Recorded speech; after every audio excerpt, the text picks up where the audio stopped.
Do you want to see inside a narcissist's brain? The brain of someone with a narcissistic personality disorder or any type of antisocial disorder like psychopathy is very different from the brains of other people. In this video, I'm going to share some brain scans that clearly prove that narcissists' brains are very different from people who care about others and who have a conscience.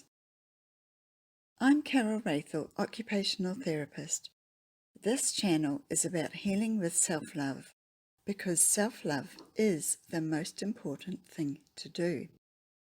In many of my videos, I have shared that narcissists' brains lack the ability to produce empathy, meaning the ability to be able to know how another person is feeling in a given situation, and that narcissists lack a conscience, which is the ability to control our behaviour to prevent us from carrying out acts that hurt other people, or animals, or property. So I am going to show you some articles and some brain scans that show you what I have been talking about. In this article, a neuroscientist uncovers a dark secret by Barbara Bradley Haggerty. Is about a neuroscientist called James Fallon. He has been studying the brains of psychopaths.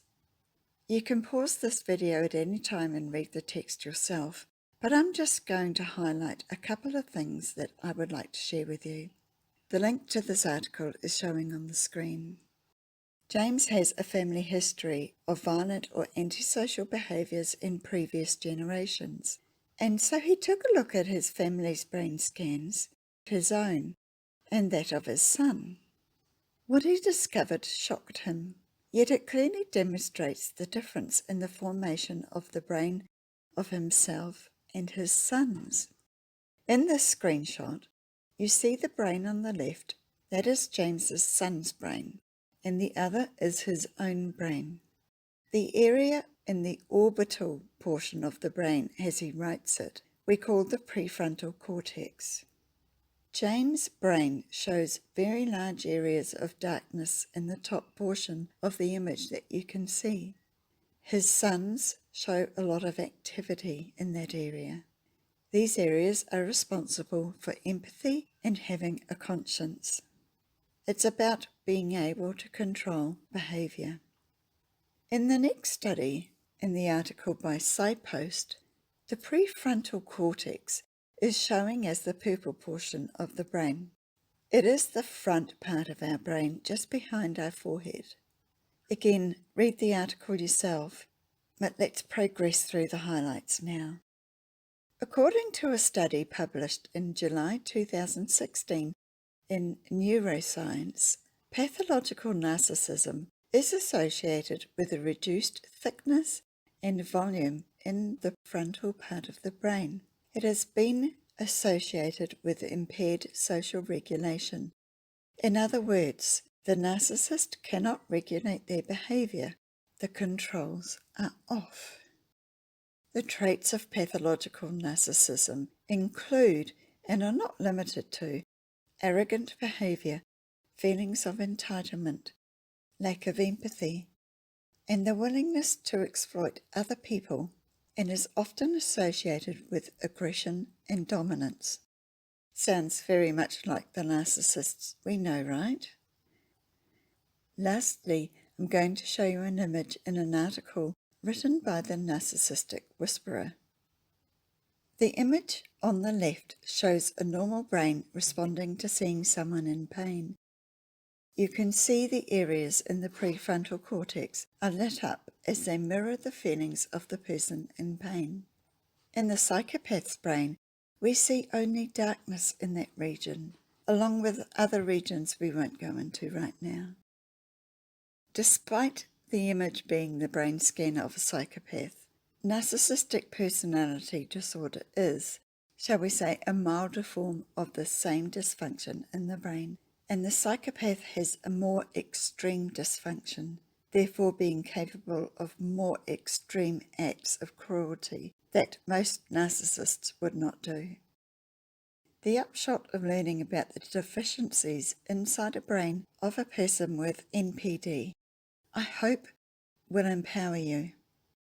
I hope it empowers you to recognize that the narcissist is not capable of changing. They just don't have the capacity in their brain to change. If it is a friend or a partner, recognize that the wonderful personality you saw when you first met them was just a fake one to get you to like them, literally to entrap you.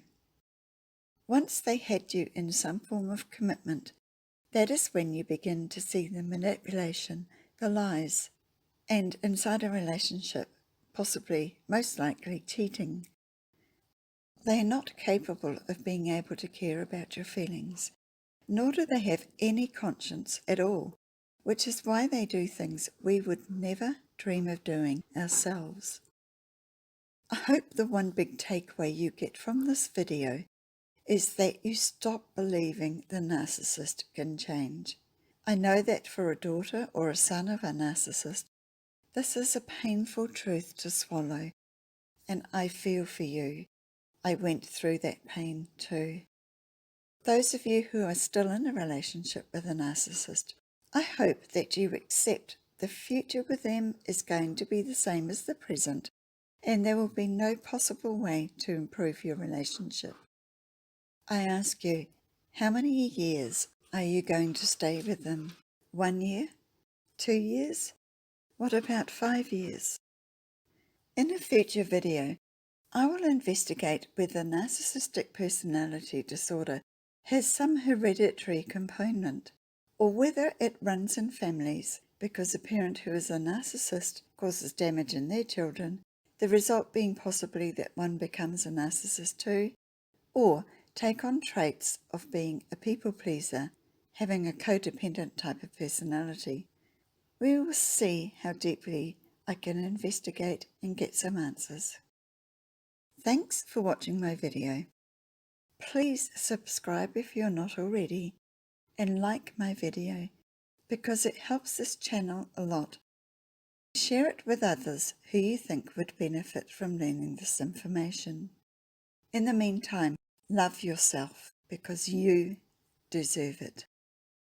Until the next video, I am sending you love.